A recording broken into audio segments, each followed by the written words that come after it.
Fala moçada, chegamos aí à nossa questão de número 112. Olha só, muitos alunos chegam para o professor de biologia e dizem assim: professor, me diz um conteúdo da biologia que o senhor acredita que ele é importante para qualquer vestibular. Aí o professor vai dizer assim: citologia. Aí o aluno sai morto de feliz, acreditando que a gente mandou ele estudar pouca coisa, né? Gente, citologia é muita matéria, porque você tem que estudar a membrana plasmática, desde o aspecto da composição do modelo mosaico fluido, aos mecanismos de transporte através da membrana, a fisiologia da passagem de substância através dessa membrana plasmática, né? Você tem que compreender, por exemplo, as especializações da membrana plasmática, especializações estas como os desmossomos, as microvilosidades, aquelas dobras em forma de digitações que aumentam a superfície de contato. Então, tu tem que saber membrana plasmática, fisiologia do tipo de transporte da membrana plasmática. Você tem que estudar, sabe o quê? O citoplasma. E ao estudar o citoplasma, você tem que estudar todas as organelas citoplasmáticas, ribossomos, lisossomos, complexos de Golgi, retículos endoplasmáticos, vacúolos. Então, além disso, partir para o núcleo, ver o material genético, como é que ele se organiza, o que é uma cromatina, o que é heterocromatina, como é que uma célula se divide, como é que é uma mitose, o que é uma meiose. E, além do mais, estudar metabolismo energético. Porque quando tu está estudando citoplasma, você vai saber o que é a mitocôndria, o que é o cloroplasto, entender o que é respirar, o que é fotossintetizar, fermentação. Então, gente, é muita matéria. Citologia é conteúdo demais. Agora, não posso negar que o teu professor está certíssimo. Citologia é super relevante para qualquer prova que você fosse submeter. E essa nossa questão de número 112, ela traz um tópico envolvendo citologia. Qual? Mecanismos de transporte através da membrana plasmática. Quando ele diz que um estudo avaliou a difusão facilitada de glicose em hemácias de porquinhos da Índia. Deixa eu te dizer uma coisa, o que é uma difusão facilitada? Quando é que você fala sobre difusão facilitada? Difusão facilitada é quando nós temos o movimento de substâncias através de uma membrana plasmática, a substância se movimentando de onde ela está mais concentrada para onde ela está menos concentrada. Todas as vezes que uma substância se desloca de onde ela tem mais para onde ela tem menos, o movimento é o quê? Passivo. Vai ter gasto de energia? Não. Por que que não haverá gasto de energia?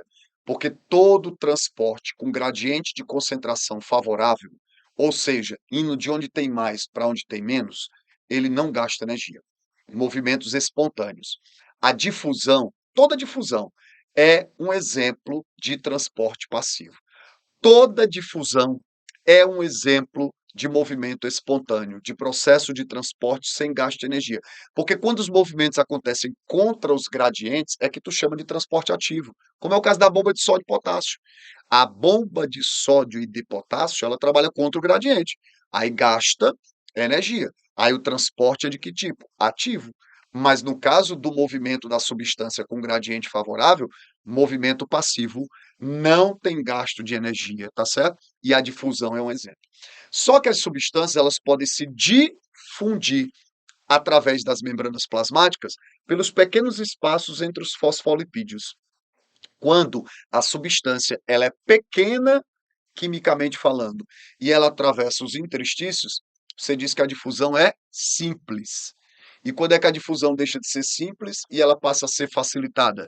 Quando ela tem a participação de uma proteína de transporte, de uma proteína canal, que foi o descrito nessa questão 112, quando ele diz: o estudo avaliou a difusão facilitada da glicose em hemácias de porquinhos da Índia.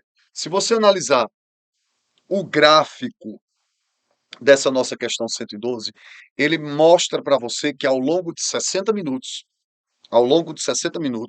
foi avaliado como é que se entrava glicose por difusão facilitada através da membrana plasmática de uma hemácia de um porquinho da Índia.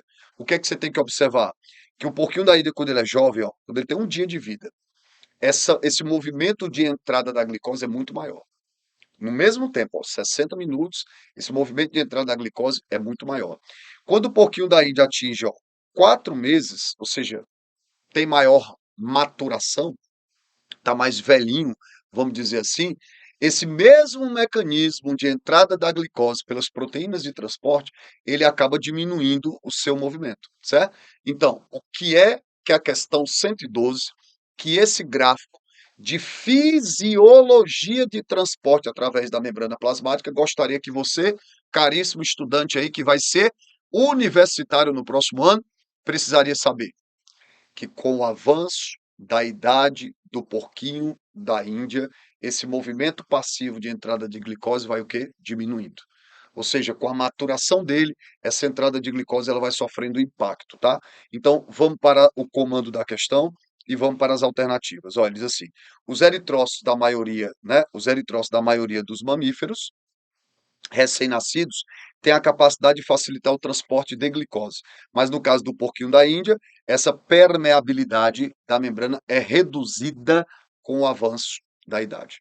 Pelo gráfico, conclui-se que a idade do animal, os eritrócitos passam a realizar absorção por meio de fagocitose? Não.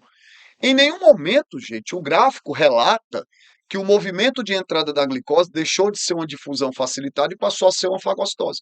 Porque o que é fagocitar? Fagocitar é quando tem o englobamento de partículas sólidas.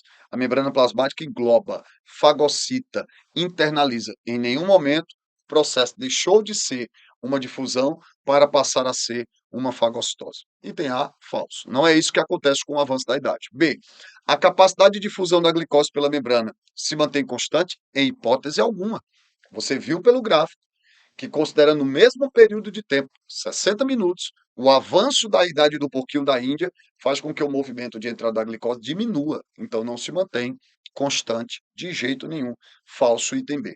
Agora, olha o que diz o item C. A atividade das proteínas transportadoras de glicose diminui. Diminui, né, gente?